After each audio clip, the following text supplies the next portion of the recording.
सुप्रभात सर्वांना. जय जय Maharashtra. India unlimited in digital news चॅनलमध्ये सर्वांचं एस रविराज रवींद्र चांगो शिंदे स्वागत करत आहे. स्वतःचं न्यूज चॅनल आहे, यूट्यूब चॅनल आहे आणि या चॅनलमार्फत महाराष्ट्र म्युनिसिपल कर्मचारी युनियन हे यूट्यूब चॅनल मार्फत समाजातील विविध प्रश्नांच्या जडणघडण, मग ती एक सामाजिक असो, मग ती राजकीय असो, का ती तांत्रिक बाबीची असो. तांत्रिक बाबीची या अर्थाने की मी पेशाने अभियंता आहे, सेवेमध्ये 32 वर्ष सेवा केली,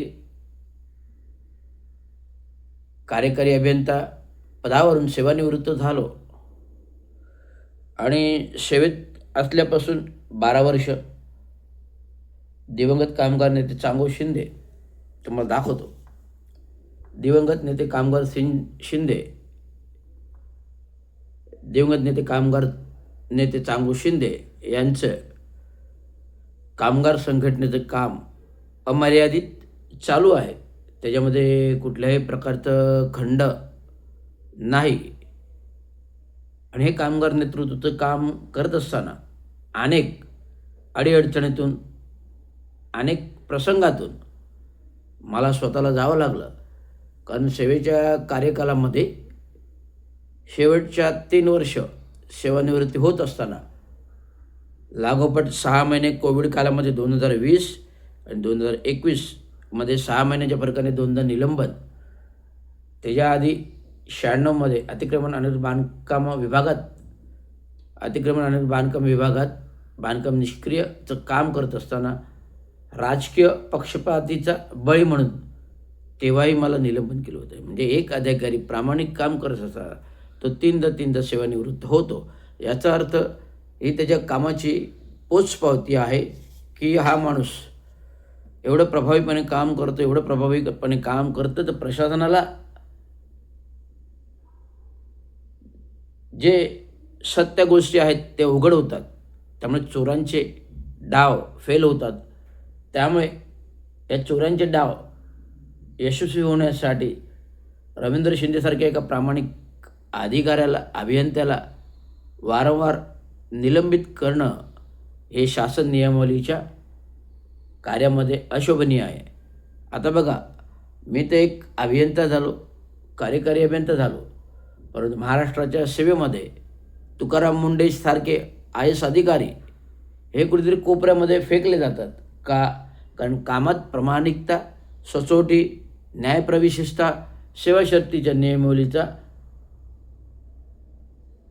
पाळणं, आदर्श ठेवून काम करणं आणि कामगारांना शिस्त लावणं, कुठल्याही भ्रष्टाचाराला वाव न देणं, ही बाबी असल्यामुळे तुकाराम मुंडेंसारखे IAS दर्जाचे अधिकारी, मग ते नाशिक महानगरपालिका असो, मग ते नवी मुंबई महानगरपालिका असो, का मुंबईचं मंत्रालय विभाग असो, कुठल्याही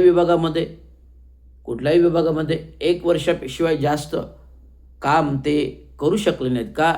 कारण राजकारण, सत्ताकारण या गोष्टीमुळे प्रामाणिक अधिकाऱ्याला किती त्रास होतो हे याच्यावरून दिसून येते. तर मुद्दा हा आहे, राजकीय मुद्दा आहे. कालच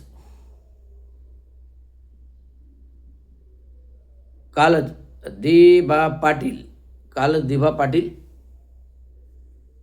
यांचं नवी मुंबईमधील आंतरराष्ट्रीय विमानतळाचं उद्घाटन झालं. नरेंद्र मोदी देशाचे पंतप्रधान काल आले होते.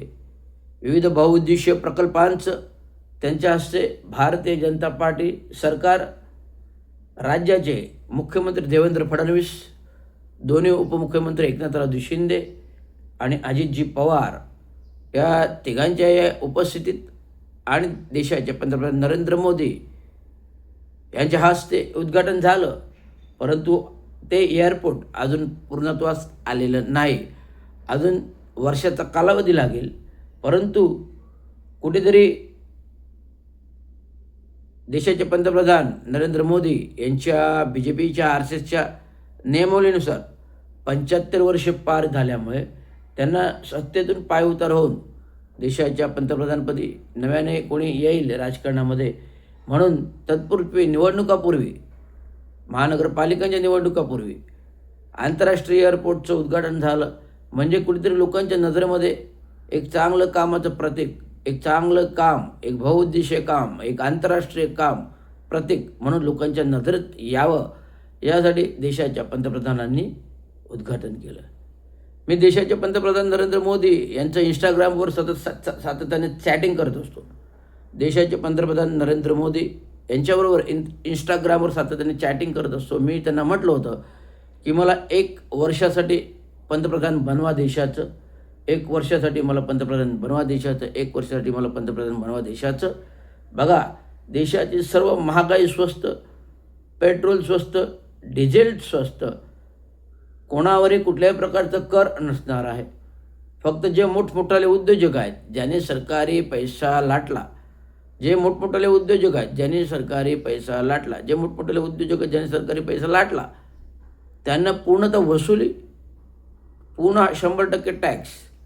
आणि जे देशाच्या पैशात चोरी करून बाहेर देशात गेलेत, परराष्ट्र मंत्रालयाद्वारे संपर्क करून, तर सर्व देशांशी संपर्क करून त्यांना भारत देशात आणण्याचा प्रयत्न जरूर हा रवींद्र शिंदे करेल. जर तुम्ही 1 वर्षाचं मला पंतप्रधानपद द्या. सगळं महागाई कमी, पेट्रोल कमी, डिझेल कमी, रिटेल मार्केट कमी. आज रिटेल मार्केटमध्ये रिलायन्स, अंबानी, अदानी, टाटा, बिर्ला समूह, टाटा समूह, कन्स्ट्रक्शनमध्ये टाटा समूह, बिर्ला समूह, रिलायन्स, अदानी, या सर्व गोष्टी रिटेल मार्केट असो किंवा कन्स्ट्रक्शन मार्केट असो याच्यामध्ये उतरल्यामुळे आज शेतकऱ्यांच्या मालाला बाजारभाव का मिळत नाही, तर ह्या उद्योजकांनी स्वतःच्या फार्म हाऊसेस आहेत, स्वतःच्या शेती आहेत, स्वतःच्या शेती आहेत. त्यामुळे स्वतःच्या फार्म हाऊसमधून, स्वतःच्या शेतीमधून हे पिकं पिकवून थेट रिटेल मार्केटमध्ये आणतात. म्हणजे जसं टाटा टी आहे जो केरळमधून येतो, बिर्लाचे जे मॉल्स आहेत रिटेल मार्केट हे स्वतःच्या प्लांट्समधून येतात. त्यामुळे शेतकऱ्यांचा जो शेतीचा माल आहे मार्केटमध्ये आणायचा तर त्याला भाव नाही, त्यामुळे किरकोळ भाव येतो. त्यामुळे हा सगळा प्रकार बघता देशाचे पंतप्रधान नरेंद्र मोदी शेतकीप्रधान देशाला प्रगत करायचं, शेतीप्रधान देशाला, देशाचे पंतप्रधान नरेंद्र मोदी यांनी शेतीप्रधान देशाला प्रगत करायचं सोडून इंडस्ट्रियल जगताला प्रगत करत आहे. शेतीप्रधान देशाला प्रगत करायचं सोडून इंडस्ट्रियलला प्रगत करत आहे. धनिकांना धनिक बनवत आहे, श्रीमंतांना श्रीमंत बनवत आहे. परंतु शेतकरी हा लाचार होऊन त्यांच्याकडे आव असून पूरग्रस्तासाठी मदत मागतो. हे किती निर्लज्जपणा आहे, हा किती भॅडपणा आहे, किती दरिद्रपणा आहे. देशाचा शेतकरी शेती कमवतो म्हणून देशाला धान्य येते, देशातला शेतकरी शेती कमवून देशाला धान्य येते. आणि ह्या संपूर्ण प्रचाराचा विचार करता सातत्याने गेले 15 दिवस ओरडल्यानंतर आता कुठे काल मंगळवारी 31,000 कोटीचं पॅकेज सरकारने जाहीर केलं, तेव्हा राज्य सरकारने जाहीर केलं. ही एवढी परिस्थिती नामशी यायला नाही पाहिजे. निवडणुकापूर्व लाडकी बहिणीला तुम्ही निधी तात्काळ मंजूर केला, तात्काळ दिलं, आणि निवडणुकीनंतर लाडकी बहीण योजनाच बंद केली. शेतकऱ्यांना लाईट बिल माफ नाही, पीक विमा नाही, पीक बियाणे नाही, शेतीला पाणी नाही. अशा परिस्थितीमध्ये झगडताना शेतकऱ्यांचा जो सुका दुष्काळ आहे आणि आता ओला दुष्काळ हे सरकारने जाहीर करायला पाहिजे. एकरी 50,000 भाव शेतीला मिळाला पाहिजे. पंजाब सरकारने पर हेक्टरी 50,000 भाव दिला, जो देशाच्या राष्ट्रामधील राज्यांमध्ये 8व्या नंबरचं राज्य आहे महाराष्ट्रापेक्षा, तरी त्यांनी 50,000 दिले. परंतु देशाचं पंतप्रधान नरेंद्र मोदी यांचं केंद्रामध्ये सत्ता आहे आणि महाराष्ट्रातील सर्वात मोठी सत्ता हे महाराष्ट्रातली आहे. आणि महाराष्ट्रातून शेतकऱ्यांना उपेक्षित राहणं किती बरं अयोग्य आहे. आज तुम्ही कुंभमेळ्यासाठी 14,000 कोटी देत आहे, 14,000 कोटी देत आहे. आणि पहिल्या हप्त्यामध्ये 1,773 कोटी तुम्ही मंजूर करताय. आणि शेतकऱ्यांना फक्त 2,000 कोटी होते. आता कुठे 31,000 कोटीचा पॅकेज जाहीर केलं. हे शेतकऱ्यांना किती तुम्ही हवालदिल करताय. शेतकऱ्यांना तुम्ही किती कमी हिणवताय. शेतकऱ्यांचं संपूर्ण घरदार वाहून गेले, शेती वाहून गेली. आणि देताना तुटपुंजी मदत. आणि निवडणुका आल्या की शेतकरी माझा मायबाप, बाबासाहेब माझे मायबाप, संविधान माझे मायबाप. निवडणुका आल्या की शेतकरी माझा मायबाप, बाबासाहेब माझे मायबाप, संविधान माझे मायबाप करून मतं मिळवता. आणि मतं आल्यावर संविधानाने जे जे केले ते आम्हाला मान्य नाही असं जाहीरपणे बोलता आणि बाबासाहेब आंबेडकरांचा अपमान करता, छत्रपती महाराजांचा अपमान करता. हे किती बरे अयोग्य आहे. सरकारने याच्यावर प्रकाश टाकायला पाहिजे. आणि खरोखर तुम्हाला जनतेसमोर यायचं असेल, जनतेचे बनायचं असेल तर गोरगरिबांची कामं करा. जनतेला जे गोरगरिबांना जे अपेक्षित आहे, महागाई कमी करा. हे संपूर्ण झालं तरच होईल. म्हणून सातत्याने इंस्टाग्रामवर बोलून मागच्या महिन्यामध्ये नरेंद्र मोदी यांनी GST 5% केला आणि 18% केला. 5% हा लघु उद्योजकांना आणि 18% हा मोठ्या उद्योजकांसाठी GST लागू केला. आणि आता शेतकऱ्यांचे जेवढे प्रश्न आहेत, हमीभाव, शेतकऱ्यांना हमीभाव मिळाला पाहिजे, पीक विमा मिळाला पाहिजे. आणि पूरग्रस्ताचा 1 हेक्टरी 50,000 शेतकऱ्यांना पर एकरी लागू झाले पाहिजेत. हे माग आहे. आज तुम्ही आंतरराष्ट्रीय विमानतळाचं काल उद्घाटन करताना कोकणातील असंख्य लोकांनी आंदोलन केले की दिबा पाटील याचं नाव आंतरराष्ट्रीय विमानतळाला द्या. आता विमानतळाच्या नामकरणाचा प्रश्न आहे. तर कुठल्याही वस्तूला नाव देऊन काही भारतात देशाचा विकास होत नाही किंवा राज्याचा विकास होत नाही. कुठल्याही वस्तूला नाव देऊन भारत देशाचा विकास होत नाही किंवा राज्याचा विकास होत नाही.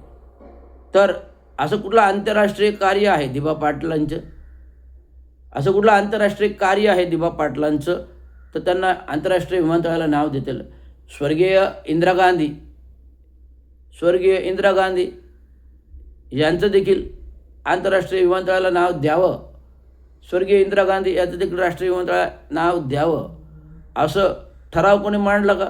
कारण ज्या देशाच्या पंतप्रधान इंडियन आयर्न लेडी यांनी देशासाठी बलिदान दिलं, जीव दिला, स्वर्गीय राजीव गांधी यांनी बलिदान दिलं, जीव दिला, असं कोणीही म्हटलं आहे का? इंदिरा गांधींचं नाव द्यायला पाहिजे, राजीव गांधींचं नाव द्यायला पाहिजे? नाही. छत्रपती शिवाजी महाराज आंतरराष्ट्रीय एअरपोर्ट, मुंबई एअरपोर्ट हे नामकरण झालेलं आहे. परंतु नवी मुंबईमध्ये जर नाव द्यायचं असेल आणि जर वाद मिटवायचा असेल तर मी सगळ्यात सांगतो, परमपूज्य महामानव विश्वभूषण परमपूज्य डॉक्टर बाबासाहेब आंबेडकरांचं नाव द्या, डॉक्टर बाबासाहेब आंबेडकरांचं नाव द्या, डॉक्टर बाबासाहेब आंबेडकरांचं नाव द्या. तर हे संपूर्ण नामकरणाचा विषय इथेच बंद होईल. संपूर्ण नामकरणाचा विषय इथेच बंद होईल. त्यामुळे परमपूज्य महामानव विश्वभूषण भारतरत्न डॉक्टर बाबासाहेब आंबेडकरांचं नाव आंतरराष्ट्रीय विमानतळाला, नवी मुंबई आंतरराष्ट्रीय विमानतळाला मिळालंच पाहिजे. नवी मुंबई आंतरराष्ट्रीय विमानतळाला डॉक्टर बाबासाहेब आंबेडकरांचं नाव दिलंच पाहिजे. नवी मुंबई आंतरराष्ट्रीय विमानतळाला डॉक्टर बाबासाहेब आंबेडकरांचं नाव दिलं पाहिजे. कारण अशी त्यांची महान कीर्ती आहे, जगाविख्यात कीर्ती आहे, आंतरराष्ट्रीय कीर्ती आहे. ज्यांनी संविधान घडवलं, घटना घडवली, अशा पुरुषाचं नाव नवी मुंबई, महाराष्ट्रातील नवी मुंबई आंतरराष्ट्रीय विमानतळाला मिळालंच पाहिजे. ही सर्वस्वी मागणी आहे. त्यामुळे दिबा पाटील यांचं कुठलंही आंतरराष्ट्रीय काम नाही. साधा एक शेतकरी कामगार संघटना पक्षाचं आमदार राहून गेलेत, मंत्री राहिले असतील, त्याचा इतिहास काय पुन्हा फार माहीत नाही. पण कोकणातले एक ते आमदार राहून गेलेत, मंत्री राहून गेले, काही असतील नेते. परंतु आंतरराष्ट्रीय कीर्तीचं असं काही दिबा पाटलांनी घडवलेलं नाही. त्यामुळे दिबा पाटलांचं नाव आंतरराष्ट्रीय विमानतळात द्यावं असं भांडण्यापेक्षा तुम्ही आपल्या गावखेड्यांच्या विकासकामाबाबत भांडा. गावखेड्यांच्या विकासकामाबाबत, शेतकऱ्यांच्या विकासकामाबाबत कोणी बोलत नाही. एवढी पूरग्रस्ती स्थिती आली, परंतु पूरग्रस्तीवर कोणी सामान्य नागरिक बोलत नाही. केवळ काही पक्ष, काही संघटना आपल्या निवडणुकीच्या फायद्यासाठी बोलत आहेत. आज कामगार संघटना, महाराष्ट्र म्युनिसिपल कर्मचारी युनियनची कामगार संघटना, दिवंगत कामगार संघटना 1960 पासून बांधली. आम्ही सध्या क्रिक रोडला नाव द्यायचं बाबांचं त्यांच्या विभागातलं करतोय. 10 वर्ष ठराव रखडवला आहे. तर तुमचं दिवा पाटील कुठे लांबच राहिले ना. दिवंगत कामगार नेते चांगभाऊ शिंदे यांनी 3 नगरसेवक दिली. 3 नगरसेवक दिली. ठाणे शहराचा विकासाचा हात आहे. ग्रामपंचायत, नगरपरिषद, नगरपालिका, महानगरपालिका घडवली.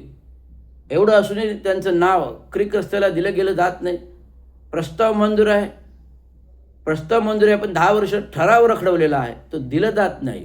परंतु आम्ही ठाणे वैभव चौकाला नामकरण देतो. तर दिवा पाटील तर लांबच राहिले. त्यामुळे आंतरराष्ट्रीय विमानतळ, नवी मुंबई आंतरराष्ट्रीय विमानतळ, डॉक्टर बाबासाहेब आंबेडकर, भारतरत्न डॉक्टर बाबासाहेब आंबेडकरचे नाव दिले पाहिजे. भारतरत्न डॉक्टर बाबासाहेब आंबेडकर नाव द्या. भारतरत्न डॉक्टर बाबासाहेब आंबेडकर नाव द्या. हा प्रस्ताव आहे, तो सरकारने विचाराधीन घ्यावा, तरच हा आवाज गप्प बसेल. एवढं सांगायचं. धन्यवाद. जय भीम, जय महाराष्ट्र, जय हिंद, जय भारत.